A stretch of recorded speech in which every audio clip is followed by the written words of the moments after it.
तो हेलो बच्चों, आज हम ग्रेविटेशन से रिलेटेड एक एग्जांपल करेंगे। ठीक है, ग्रेविटेशन में हमने देखा कि ग्रेविटेशनल चैप्टर है वो ऑलमोस्ट इलेक्ट्रोस्टैटिक के पैरेलल है, पूरी सेम चीज़ें हैं। तो एक बहुत सिंपल सा एग्जांपल करेंगे कि इस एग्जांपल में क्या है कि दो स्फेरिकल शेल हैं या दो खाली गोले हैं, ऐसा समझिए। एक गोले का मास है, एक स्फेरिकल शेल का मास है स्मॉल m और एक स्फेरिकल शेल का मास है 4m। इसकी रेडियस r और इसकी रेडियस 2r है। इन दोनों के बीच की सेपरेशन 10r है। तो पहला सवाल ये है, बहुत सिंपल है, आप बहुत इजीली कर लोगे।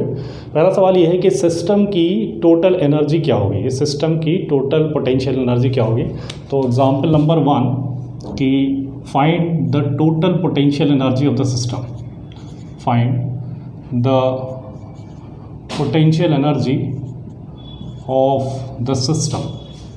तो पोटेंशियल एनर्जी सिस्टम में कितनी है वो निकालना है। ठीक है, तो जैसे मान लेते हैं कि ये जो हमारा स्फीयर नंबर 1 ये स्फेरिकल शेल नंबर 1 है और ये स्फेरिकल शेल नंबर 2 है। ठीक है, तो टोटल पोटेंशियल एनर्जी हमें इस सिस्टम की लिखनी है। बहुत सिंपल है लिखना। तो चूंकि ये स्फेरिकल शेल है, इसका मास m है, स्फेरिकल शेल है, तो इसके फॉर्मेशन में एक एनर्जी, इसको बनाने में एक एनर्जी हमें लगानी पड़ी होगी या एनर्जी रिलीज़ हुई होगी। तो इसकी सेल्फ एनर्जी लिखें। तो जैसे हम लिख रहे हैं U1 क्या है, U1 is self energy of sphere 1, self energy of sphere 1, self energy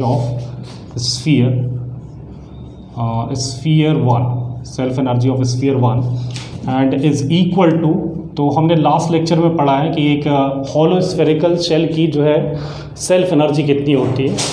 तो एक हॉलो स्फेरिकल शेल की सेल्फ एनर्जी कितनी होती है लास्ट लेक्चर में हमने पढ़ा है। तो डायरेक्ट फार्मूला यूज़ कर लेंगे Gm²/2r। तो स्फेरिकल शेल 1 जो है उसके फॉर्मेशन में इतनी एनर्जी लगी होगी, या इतनी एनर्जी नेगेटिव साइन है तो इतनी एनर्जी रिलीज़ हुई होगी। ऑब्वियस सी बात है, नेगेटिव यहाँ पर जो ग्रेविटेशनल फोर्स होता है, अट्रैक्टिव फोर्स होता है, तो जो भी किसी चीज़ को बनाने में जो भी एनर्जी लगी होती है, किसी सिस्टम को बनाने में जो भी एनर्जी लगी होती है वो नेगेटिव होती है, क्योंकि सारे फोर्स अट्रैक्टिव नेचर के होते हैं। ठीक है, तो दूसरा हमारा क्या हुआ U2 क्या है, सेल्फ एनर्जी ऑफ स्फीयर 2। तो सेल्फ एनर्जी ऑफ स्फीयर 2, तो स्फीयर 2 की सेल्फ एनर्जी, तो स्फीयर 2 की सेल्फ एनर्जी में -G × m की जगह कितना लिखना है, 4m है, तो 4m का स्क्वायर और डिवाइडेड बाई 2 × r, और r की जगह कितना लिखना है, 2r। तो ये कितना हो जाएगा, ये हो जाएगा 16/4, तो -4Gm²/r। तो ये हो गया दूसरे की सेल्फ एनर्जी। और तीसरा हुआ इंटरेक्शन एनर्जी 1-2, इसको बोलते हैं कि भाई दोनों की एक की प्रेजेंस में दूसरे को लगाया गया है, तो ये आपस में इंटरेक्ट कर रहे होंगे, तो उसकी एनर्जी है इंटरेक्शन एनर्जी।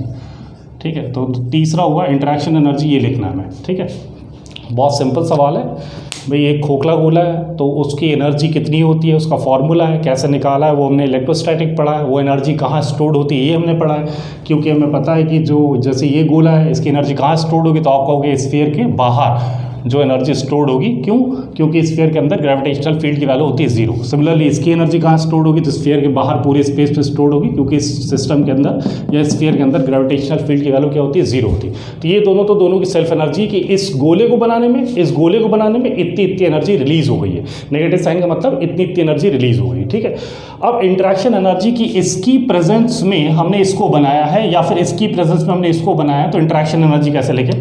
तो इंटरेक्शन एनर्जी कैसे लिखते हैं कि इसकी पोजीशन पे इसकी वजह से पोटेंशियल, तो potential at position of 2 due to 1। तो इसके सेंटर पे ये याद रखिएगा, ये ऐसे सवालों में हम जो है दो चार्ज पार्टिकल के बीच का जो पोटेंशियल एनर्जी होता है वो भी हम ऐसे लिखते हैं। कैसे लिखते हैं, दो चार्ज पार्टिकल या दो मास पार्टिकल के बीच में जो पोटेंशियल एनर्जी फॉर्मूला होता है वो हम कैसे लिखते हैं, -Gm1m2/r। ठीक है, तो उसी तरीके से यहाँ पर भी दो स्फीयर है अगर, तो उनका भी हम जो है पोटेंशियल एनर्जी का फॉर्मूला क्या लिखेंगे, -Gm1m2/r, जहाँ r होगी सेंटर टू सेंटर डिस्टेंस। ठीक है, तो कैसे निकालेंगे कि भाई 2 की पोजीशन पे हम निकाल लें पोटेंशियल ड्यू टू 1, तो potential due to 1 at the position of 2 into जितना भी 2 पे मास है, तो 2 पे मास कितना है, 2 पे मास है 4m का, ये ऐसा लिख सकते हैं। या फिर इज इक्वल टू भाई इसकी वजह से इस पॉइंट पे पोटेंशियल, तो पोटेंशियल एट 1 ड्यू टू 2, और इस पोजीशन पे अगर पोटेंशियल इतना है तो इतना मास रखा हुआ है तो इनटू m। तो इस तरीके से हम इंटरेक्शन एनर्जी निकाल लेंगे, ठीक है। तो V21 कितना हो जाएगा, देखिए V21 कितना हो जाएगा, V21 अगर निकालें तो 2 की वजह से 1 पे पोटेंशियल, 1 के सेंटर पे पोटेंशियल, तो एक पॉइंट, एक हॉलो स्फीयर के लिए एक्सटर्नल पॉइंट पे जब पोटेंशियल निकालते हैं तो hollow sphere as a point mass behave करने लगता है। तो ये हॉलो स्फीयर के लिए ये पॉइंट एक्सटर्नल पॉइंट है, तो ये हॉलो स्फीयर कैसा बिहेव करने लगेगा, एज अ पॉइंट मास, और इसकी वजह से पोटेंशियल लिखेंगे तो वैल्यू होगी Gm/r। तो V21 क्या हुआ, माइनस ऑफ Gm, m की जगह कितना हुआ है V2 ड्यू टू 1, तो 2 पे ड्यू टू 1, तो m की जगह कितना है m Gm, और डिस्टेंस कितनी है, यहाँ से डिस्टेंस ये देख रहे हैं कितनी है कि 10r, तो Gm/10r, और इंटू क्या है 4m, ठीक है। या इसको दूसरे तरीके से लिखेंगे कि इसकी वजह से 1 पे पोटेंशियल, अगर इसकी वजह से इसके सेंटर पे पोटेंशियल लिखें तो कितना हो गया, माइनस ऑफ G, इस पे मास कितना है, इस पे मास है 4m, तो G इंटू 4m, और डिवाइडेड बाई कितना, डिवाइडेड बाई जो डिस्टेंस है 10r, ठीक है, 10r, और इंटू वहाँ पर मास कितना रखा है m। तो इंटरेक्शन एनर्जी होगी कितनी, अगर इसको सिंप्लीफाई किया जाए तो दोनों एक ही वैल्यू है, इंटरेक्शन एनर्जी कितनी होगी, माइनस ऑफ 2Gm²/5r, ठीक है। ये हुई इनकी इंटरेक्शन एनर्जी। इसका मतलब क्या हुआ, टोटल एनर्जी इन तीनों का सम हो जाएगा, तो टोटल एनर्जी सिस्टम की कितनी हो जाएगी, इन तीनों का सम, एक हो गया माइनस ऑफ Gm² बाई कितना, Gm²/2r, दूसरा हो गया माइनस ऑफ 4Gm²/r, और तीसरा हो गया कितना, माइनस ऑफ 2Gm²/5r। तो इसको सिंप्लीफाई कर लीजिए, जितना भी आता है ये सवाल का आंसर हुआ, ठीक है। माइनस ऑफ Gm²/r कॉमन ले लिए, Gm²/r कॉमन ले लिया, ठीक है, बचा कितना, Gm²/r कॉमन ले लिया। यहाँ पर हम क्या करते हैं, 5 से ऊपर नीचे मल्टीप्लाई कर देते हैं, तो ये हो गया 5/10। यहाँ पर हम क्या करते हैं, यहाँ पर भी 10 से ऊपर नीचे मल्टीप्लाई कर देते हैं, तो ये हो गया 40/10, और यहाँ पर भी 5 से 2 से ऊपर नीचे मल्टीप्लाई कर देते हैं, तो ये हो गया प्लस 4/10, ठीक है। फिर से एक बार चेक कर लीजिए, सबका बेस हमने 10 बनाया, तो यहाँ 5 से मल्टीप्लाई कर दिया तो 5/10, यहाँ पर हमने क्या किया, 10 से मल्टीप्लाई किया 40/10, और यहाँ पर 2 से मल्टीप्लाई किया तो 4/10, तो आंसर इज 49 Gm²/10r। तो सवाल तो बहुत ही सिंपल था ये, ठीक है। अब इस पर ध्यान क्या रखना है, ठीक है, एक बार फिर से कि भाई ये क्या क्या लिखा हुआ है, इसके फॉर्मेशन में इतनी एनर्जी लगी है, ठीक है। चूंकि ये नेगेटिव साइन में है, इसका मतलब इसकी पोटेंशियल एनर्जी नेगेटिव है, मतलब जब हमने इसको बनाया इस स्फीयर को तो ये इतनी एनर्जी, जीरो से इतनी एनर्जी कम होगी, मतलब इतनी एनर्जी रिलीज हो गई। इसके फॉर्मेशन में इतनी एनर्जी लगी है, बोले तो इतनी एनर्जी रिलीज होगी, क्योंकि नेगेटिव साइन में है, ठीक है। जीरो एनर्जी होती है और ये नेगेटिव एनर्जी है, इसका मतलब इतना जीरो से कम हो गया तो इतनी एनर्जी रिलीज होगी, और इसकी प्रेजेंस में इसको बनाया है, ठीक है। उसको बोलते हैं इंटरेक्शन एनर्जी, उसकी वैल्यू इतनी है। तो इन सब को जोड़ा तो इस सिस्टम की पोटेंशियल एनर्जी आई -49 Gm²/10r। अब इस पर ध्यान क्या देना है, ध्यान देना है कि जब हम लिखते थे कि 2 पॉइंट मासेस, 2 पॉइंट मास है, एक m1 का है एक m2 का है, और इनके बीच के डिस्टेंस अगर r है तो हम पोटेंशियल एनर्जी का फॉर्मूला लिखते थे Gm1m2/r, ठीक है। ये इंटरेक्शन एनर्जी का फॉर्मूला लिखते थे, ये पोटेंशियल। सेम स्फीयर के केस में भी ऐसे ही लिखेंगे, अगर कोई स्फीयर होता है तो उसके केस में भी ऐसे ही लिखेंगे। देखिए यहाँ पर भी वही लिखा हुआ है, Gm1m2 divided by distance. Distance कहाँ से होती है, सेंटर से सेंटर, तो स्फीयर के केस में भी ये लिखते हैं, ठीक है। तो ये पहला सवाल है। इसी से रिलेटेड हम दूसरा सवाल करते हैं, होपफुली ये समझ में आ गया, बहुत सिंपल है। सेल्फ एनर्जी कैसे लिखते हैं और इंटरेक्शन एनर्जी कैसे लिखते हैं।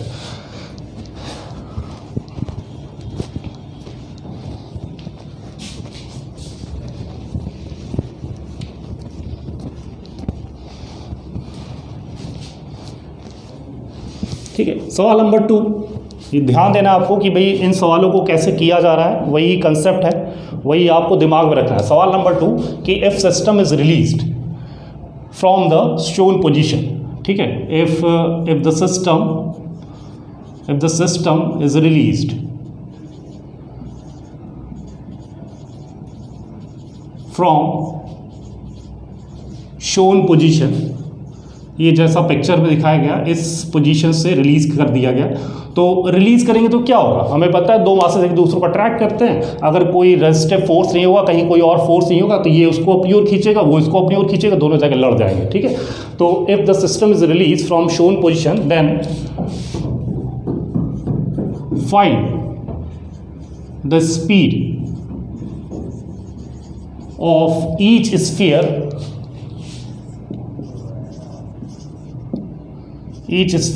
with which find the speed of each sphere with which it will collide। ठीक, find the speed if system is released from shown position, then find the speed of each sphere with which it will collide with the other।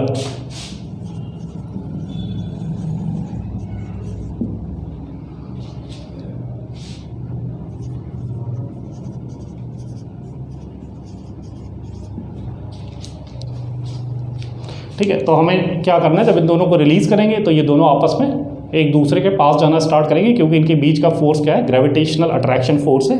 तो पास जाते जाते एक time आएगा जब दोनों लड़ जाएंगे। तो जब लड़ जाएंगे उस समय में बताना है कि क्या स्पीड से ये एक दूसरे से कोलाइड कर रहे हैं। ठीक है, जब ये लड़ रहे होंगे कि लड़ने के जस्ट बिफोर कोलिजन, अगर हम इसका पिक्चर बनाएं कि भाई जस्ट बिफोर कोलिजन ये क्या है, तो जस्ट बिफोर कोलिजन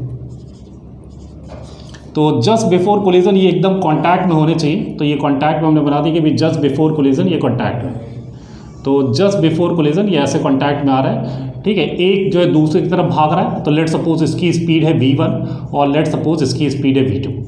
ठीक है, जब दोनों जस्ट बिफोर कोलिजन की बात है, तो जब तो उस समय दोनों के बीच के जो सेंटर्स के बीच की जो डिस्टेंस होगी, वो सेंटर्स के बीच की डिस्टेंस होगी उस समय कितनी, चूँकि इसकी रेडियस है r और इसकी रेडियस है 2r, तो सेंटर्स के बीच की डिस्टेंस होगी 3r। तो जस्ट बिफोर कोलिजन उनके सेंटर्स के बीच की सेपरेशन 3r होगी। इनिशियली सेंटर्स के बीच की सेपरेशन 10r थी।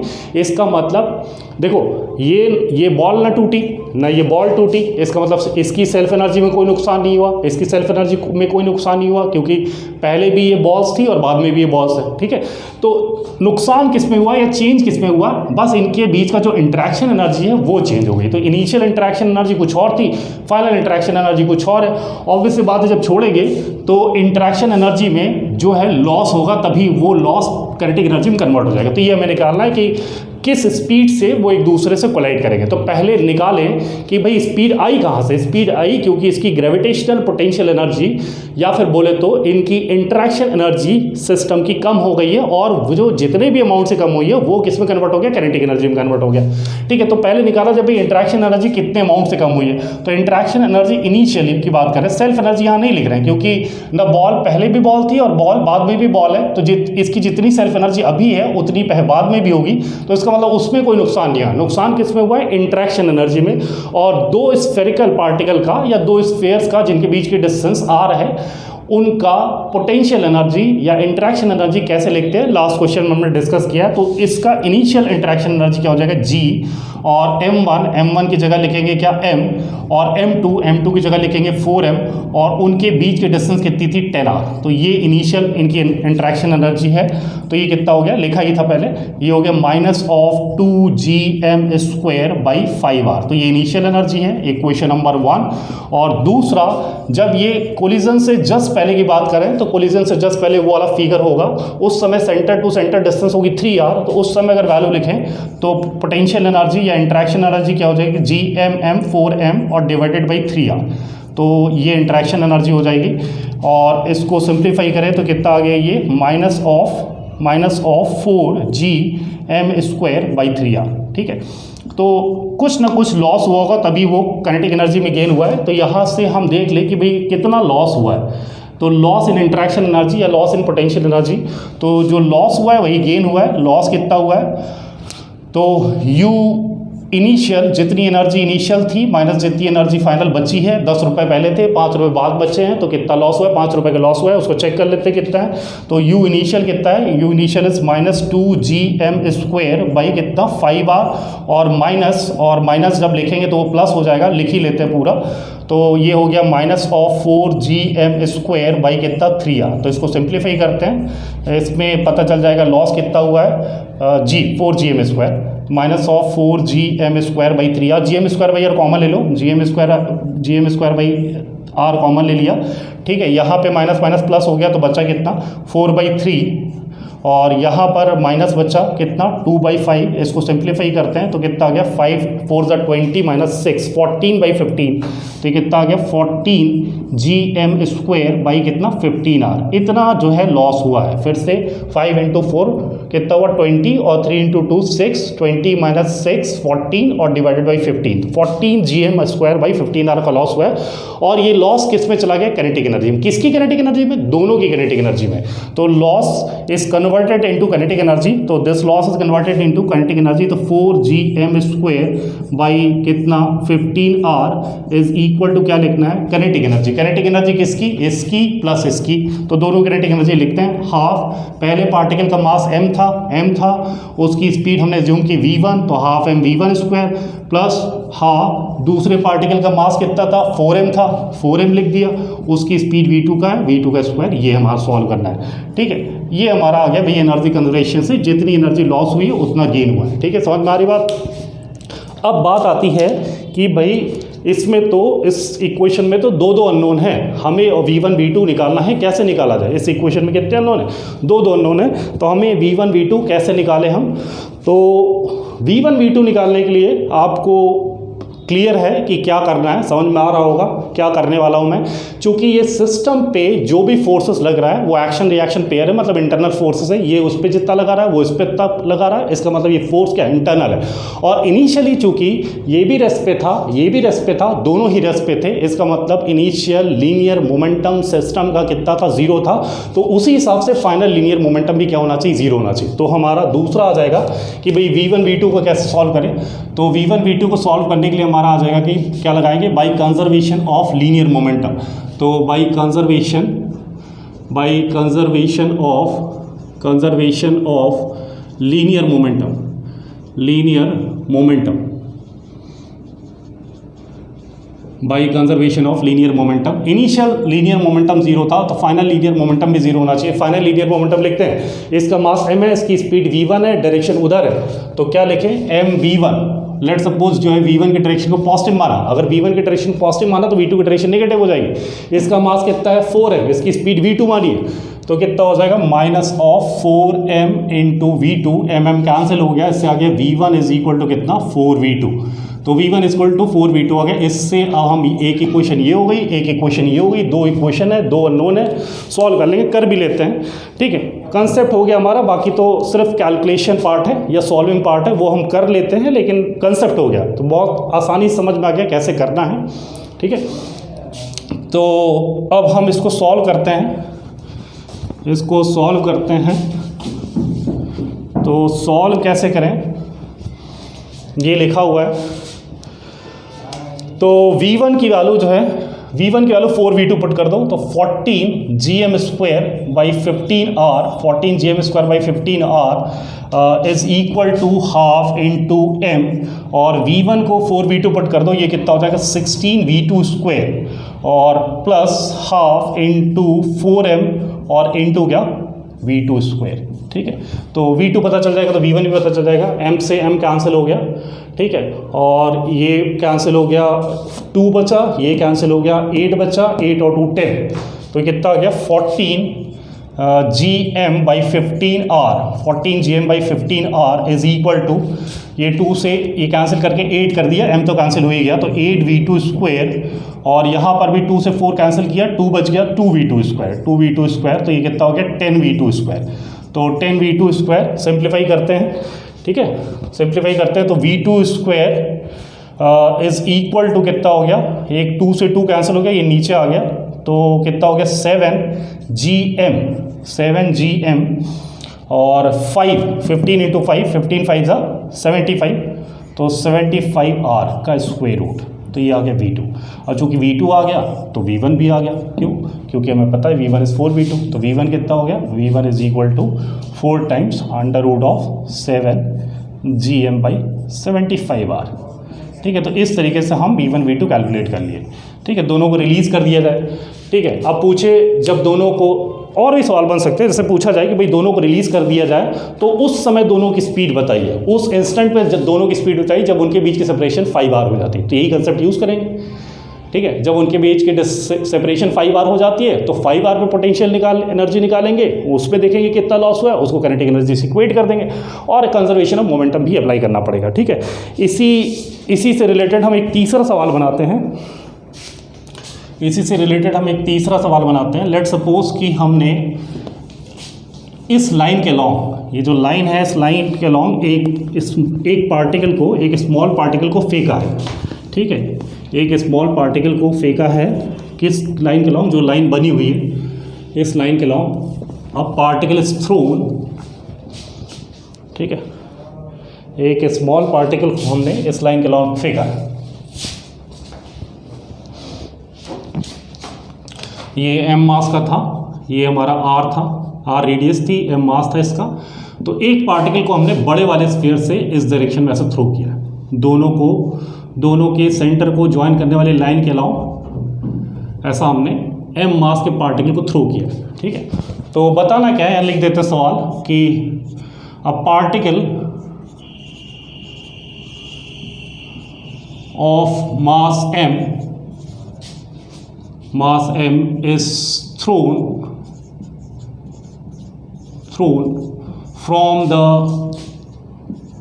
the surface of bigger sphere। ठीक है, ये खाली गोले हैं, बिगर sphere.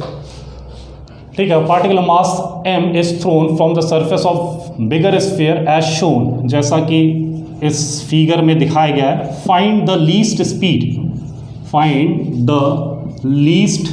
Speed of projection such that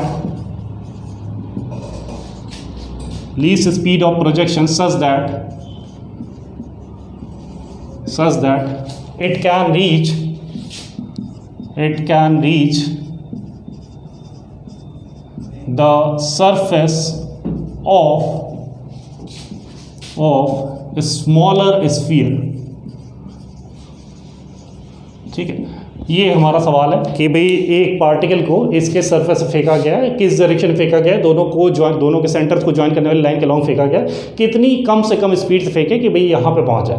ठीक है, अब ये सवाल कैसा है, इसको प्रैक्टिकली सोचने के लिए, कि इसको थोड़ा विजुलाइज करने के लिए ऐसा सोचिए कि स्पेस में सिर्फ दो ही चीज़ें, अर्थ है और मून है। ठीक है, तो अर्थ के सरफेस से किसी पार्टिकल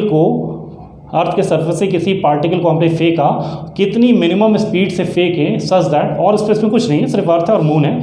अर्थ के सरफेस से एक पार्टिकल को फेंका, कितनी मिनिमम स्पीड से फेंके कि मून के सरफेस पे पहुंच जाए। ठीक है, तो कितनी मिनिमम स्पीड से फेंके कि मून के सरफेस तक पहुंच जाए, तो हमें ये इंश्योर नहीं करना पड़ेगा कि ये यहाँ तक पहुंच जाए, बीच में कोई पॉइंट तक पहुंच जाए तो ऑटोमेटिकली हमारा यहाँ तक पहुंच जाएगा। ऐसा इसलिए क्योंकि जब हम अर्थ के सरफेस से किसी चीज़ को ऊपर की ओर फेंकेंगे तो वापस किधर गिरेगा, अर्थ के सरफेस की तरफ गिरेगा वापस। जब ऊपर फेंकेंगे तो अर्थ के सरफेस की तरफ आएगा।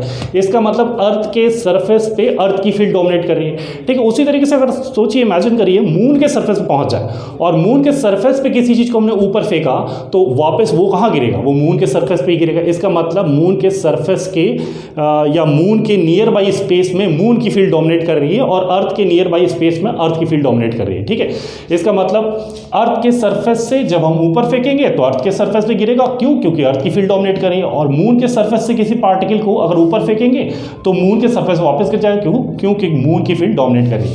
तो डोमिनेंस का कुछ मिड पॉइंट जरूर होगा कि भाई कहीं पर कोई पॉइंट जरूर मिलेगा जहां के बाद एक दूसरे की फील्ड डोमिनेट करने लगेगी। ठीक है, तो मान लेते हैं वो एक पॉइंट होगा P।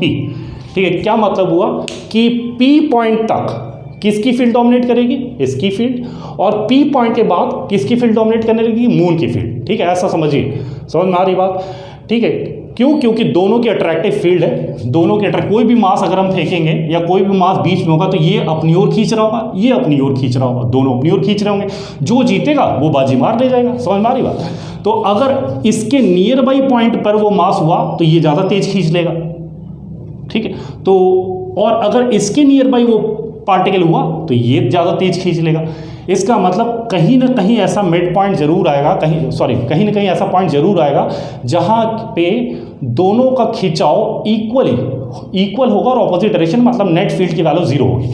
इस पॉइंट के इधर अर्थ की फील्ड डोमिनेट करेगी, इस पॉइंट के इधर मून की फील्ड डोमिनेट करेगी, ऐसा समझिए। इसका मतलब अगर कोई पार्टिकल गलती से यहाँ पर पहुँच गया तो ऑटोमेटिकली मून की फील्ड उसे खींच के अपने सरफेस तक ले जाएगी, ठीक है। तो हमें ये इंश्योर नहीं करना कि यहाँ से फेंके यहाँ तक पहुँचे, हमें ये इंश्योर करना है यहाँ से फेंके किसी तरीके से यहाँ तक पहुँच जाए, क्योंकि यहाँ से यहाँ तक पहुँचाने के लिए हमें ग्रेविटेशनल फील्ड के अगेंस्ट या अर्थ की ग्रेविटेशनल फील्ड के अगेंस्ट हमें एनर्जी खर्च करनी पड़ेगी।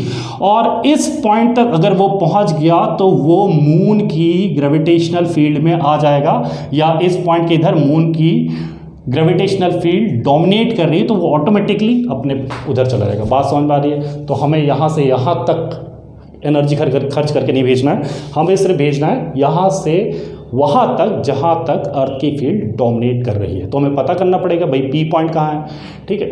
तो पी पॉइंट पता करते हैं कि पी पॉइंट कहाँ है जहाँ पर नेट फील्ड 0 है। तो पी वो पॉइंट है जहाँ पर net field is 0, net field is 0, ठीक है। कंसेप्ट समझने की कोशिश करिएगा, ठीक है।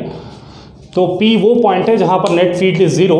तो नेट फील्ड कैसे लिखेंगे? तो एक हॉलो स्फीयर के लिए फील्ड कैसे लिखते हैं आपको पता ही है। लेट सपोज ये डिस्टेंस x है, तो अगर ये डिस्टेंस x है तो ये डिस्टेंस कितनी हो जाएगी? टोटल डिस्टेंस 10r थी तो ये हो जाएगा 10r माइनस x हमें पता नहीं है, ठीक है। तो अगर P पॉइंट पे नेट फील्ड 0 है तो P पे दो चीज़ों के लिए फील्ड होगी, एक मून की फील्ड, एक अर्थ की फील्ड। तो देखते हैं फील्ड कैसे लिखें। तो A की फील्ड, इसकी फील्ड लिखें तो क्या हो जाएगा? GM बाई क्या? x²। और उसकी फील्ड लिखें तो हो जाएगा कितना? G, उसका मास 4m है, 4m और बाई कितना? 10r माइनस x का होल स्क्वायर, ठीक है। इसको सिंप्लीफाई करना है, GM कैंसिल हो गया तो GM कैंसिल कर दो और स्क्वायर रूट ले लो। इसका स्क्वायर रूट लोगे तो 1/x बचेगा और इसका स्क्वायर रूट लोगे तो 2/10r माइनस x बचेगा। सिंप्लीफाई करते हैं, ये कितना हो गया? 10r minus x is equal to 2x, ठीक है। और x इज इक्वल टू कितना? x is equal to 10r/3, तो 10r minus x is equal to कितना आ जाएगा? यहाँ लिख लेते हैं, x इज इक्वल टू कितना आ रहा है? x इज इक्वल टू आ रहा है 10r/3। तो 10r माइनस x की वैल्यू कितनी आ जाएगी? 10r माइनस 10r/3, तो 20r/3, या 1 माइनस 1/3, 2/3, 20r/3। तो 10r माइनस x कितना हो जाएगा? 10r माइनस x हो जाएगा 20r/3, ठीक है। तो ये दिमाग में रखना है।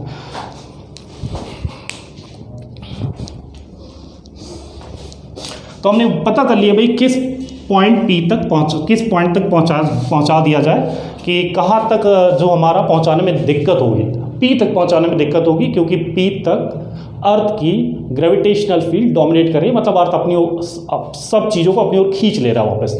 तो हमें इंश्योर करना पड़ेगा भाई ऐसा फेंका जाए कि ये किसी तरीके से P को क्रॉस कर ले, और जैसे इसने P को क्रॉस किया तो मून की फील्ड डोमिनेट करने लगेगी। मून की फील्ड डोमिनेट कर लेगी तो जो भी उसके अगल बगल आएगा वो अपने आप खींचा हुआ सरफेस पे चला जाएगा, ठीक है। तो P पॉइंट तक हमें इंश्योर करना है। अब कैसे करते हैं भाई? यहाँ एनर्जी कंजर्वेशन करना पड़ेगा, तो हम लिखते हैं पोटेंशियल एट पॉइंट P। तो पोटेंशियल एट पॉइंट P कितना होगा? पोटेंशियल एट पॉइंट P, तो पोटेंशियल एट पॉइंट P तो दो चीज़ों का पोटेंशियल है, एक इसका पोटेंशियल, एक इसका पोटेंशियल। तो दोनों पोटेंशियल लिखते हैं। छोटे वाले स्फीयर के लिए एक्सटर्नल पॉइंट पे पोटेंशियल पॉइंट मास जैसा होता है, बिहेव करने लगता है, तो GM by distance from centre, और distance from centre is x की वैल्यू 10r/3 है, तो 10r/3, ठीक है। और बड़े वाले के लिए लिखें तो बड़े वाले के लिए पोटेंशियल 4m इसका मास है, तो G प्लस या माइनस G इंटू कितना? 4m, G इंटू 4m, और वो डिस्टेंस कितना है? 20r/3, तो 20r/3 ये पोटेंशियल हो गया P पे। इसको सिंप्लीफाई कर लेते हैं, ठीक है। तो सिंप्लीफाई करिए, कितना आ रहा है ये, इसको कैंसिल कर दीजिए, या G M by R common ले लिए, G M by R common ले लिया, माइनस साइन कॉमन ले लिया, माइनस साइन कॉमन ले लिया, G M by R common ले लिया, माइनस साइन कॉमन ले लिया, ये हो गया 3/10 और ये हो गया हमारा कितना 6/10। तो 3/10 और प्लस ये हो गया कितना 3/10 और यहाँ पे हमारा ये 2 से कैंसिल हो गया, 10 बचा, 2 3 6/10, तो 6/10। तो ये हो गया कितना minus of 9gm by 10r, ये हमारा पोटेंशियल हो गया पी पॉइंट पे। ठीक है, तो पोटेंशियल से बेसिकली हम क्या निकालना चाहते हैं कि जब पार्टिकल पी पर होगा तो उसकी पोटेंशियल एनर्जी क्या होगी। तो पोटेंशियल पता है, तो पोटेंशियल एनर्जी हो गया पार्टिकल की या मास की पोटेंशियल एनर्जी पी पॉइंट पर कितनी होगी, उसमें मास से मल्टीप्लाई कर देंगे, एम मास का पार्टिकल है, पोटेंशियल निकाल लिया है, तो आंसर आना चाहिए माइनस ऑफ GM बाई कितना 10r। तो ये पोटेंशियल एनर्जी होगी उस पार्टिकल की जब वो पी पे पहुंचा है तो। ठीक है, और इनिशियली हमने कहाँ से थ्रो किया, इस पॉइंट से, तो लेट सपोज ये पॉइंट ए है, तो ए पॉइंट पे पोटेंशियल कैसे लिख रहे हैं, ए पॉइंट पे पोटेंशियल लिखते हैं, तो ए पॉइंट के डिस्टेंस छोटे वाले स्फीयर के सेंटर से है कितनी, तो ये 2r है और टोटल सेपरेशन कितनी है 10r, तो सरफेस से, इसके सरफेस से सेंटर की डिस्टेंस कितनी होगी 8r। तो छोटे वाले के लिए पोटेंशियल लिखेंगे तो आ जाएगा कितना माइनस GM बाई कितना 8r, और बड़े वाले का तो सरफेस पे ही है, तो सरफेस पे पोटेंशियल कैसे लिखेंगे माइनस G, इसका मास है 4m और डिवाइडेड बाई क्या रेडियस 2r। ठीक है, अब इसको भी सिंप्लीफाई करते हैं, देखते हैं कितना आता है। तो minus GM by R common ले लिया, तो minus GM by R common हो गया। ठीक है, तो बचा कितना, ये 1/8, ये 1/8 और ये कितना बचा, ये बचा 2, तो प्लस 2, तो कैसे लिख दे इसको, 8 से इसमें 8 से ऊपर नीचे मल्टीप्लाई कर दो, तो ये कितना हो गया 16/8, 16 + 1 17, तो ये हो गया माइनस ऑफ 17 GM बाई कितना 8r। फिर से एक बार देख लेते हैं, तो यहाँ पर हमने क्या किया, यहाँ हमने 8 से ऊपर नीचे मल्टीप्लाई कर दिया, तो 16/8, 16 + 1 17/, ठीक है। तो ये हमारा पोटेंशियल हुआ जिस पॉइंट से हमने थ्रो किया है। तो जिस पॉइंट से हमने थ्रो किया है उस पॉइंट पर उस पार्टिकल की पोटेंशियल एनर्जी कितनी थी, माइनस 17 GM बाई कितना 8r। ठीक है, ये दोनों पोटेंशियल एनर्जी निकल गई। तो पी पॉइंट तक लाने में अगर उसको हमें, क्योंकि हमें पता है हमें इंश्योर करना है कि उस पार्टिकल को पी पॉइंट तक पहुंचाना है, अगर पी तक पहुंच गया तो उसके बाद मून की फील्ड इतनी स्ट्रांग होगी वो खुद की खींच के सरफेस तक ले जाएगी। तो हमें यहाँ तक नहीं पहुंचाना, हमें यहीं तक पहुंचाना है। ठीक है, तो देखें कि भाई as the particle moves from point A to point P, increment in potential energy, इसकी पोटेंशियल एनर्जी कितनी बढ़ गई, क्योंकि पोटेंशियल एनर्जी बढ़ेगी, क्यों, क्योंकि हमें पता है कि भाई हम इसके अगेंस्ट, इसकी फील्ड के अगेंस्ट भेज रहे हैं, इसके अट्रैक्टिव फील्ड के उल्टा भेज रहे हैं, मतलब जैसे अर्थ से ऊपर की ओर भेज रहे हैं। जब ऊपर की ओर जाएगा तो क्या होगा, जब कोई चीज़ ऊपर की ओर जा रही है तो उसकी पोटेंशियल एनर्जी क्या होगी, बढ़ेगी। ठीक है, तो देखते हैं भाई इंक्रीमेंट कितना हुआ है पोटेंशियल एनर्जी में। तो increment in potential energy as the particle moves from surface of bigger sphere to point P, तो increment in potential energy delta U is equal to, final हमें पता है minus of 9GM by 10r और minus of minus 17GM by कितना 8r। तो इसको simplify करना है बस, तो सिंप्लीफाई कर भी लेते हैं, बस कंसेप्ट तो हो ही गया, इतना बराबर काइनेटिक एनर्जी करना है, तो कंसेप्ट तो हो ही गया। तो GM बाई कितना r कॉमन ले लिया, यहाँ माइनस माइनस प्लस हो गया, तो ये कितना हो गया 17/8। ठीक है, और यहाँ माइनस 9/10, तो ये कितना लिख देते हैं GM बाई r और 17 × 10 170 और 9 × 8 -72। ठीक है, और डिवाइडेड बाई 80, तो कितना हो गया, ये हो गया 98 GM बाई 80r। अगर हमें किसी तरीके से पी तक पहुंचाना है तो उसकी पोटेंशियल एनर्जी में इंक्रीमेंट इतना होगा और हम उसको ये एनर्जी काइनेटिक एनर्जी की फॉर्म लेते हैं, तो इसका मतलब that is equal to ½ of m × v²। ठीक है। इसको सिंप्लीफाई करते हैं, v की वैल्यू आ जाएगी, m से m कैंसिल हो गया तो v की वैल्यू आ गई, v इज इक्वल टू कितना, 2 से 2 कैंसिल हो गया, 98 gm बाई कितना 40 r का स्क्वायर रूट। तो इतनी लीस्ट स्पीड देंगे, इतनी लीस्ट स्पीड देनी चाहिए हमें कि सच दैट वो इसके सरफेस तक पहुंच जाए, ठीक है। अगर इससे ज़्यादा स्पीड दोगे तो होगा क्या, इससे ज़्यादा स्पीड दोगे, अगर इससे ज़्यादा स्पीड दोगे तो पी पॉइंट पर, उस पार्टिकल के पास पी पॉइंट पर काइनेटिक एनर्जी भी होगी। अगर इससे कम स्पीड दोगे तो ये जाएगा और वापस अर्थ की तरफ चला जाएगा, ठीक है। तो ये हमने एग्जाम्पल किया। आगे हम अर्थ की ग्रेविटेशनल फील्ड के बारे में पढ़ेंगे कि भाई अर्थ की ग्रेविटेशनल फील्ड कैसे लिखते हैं।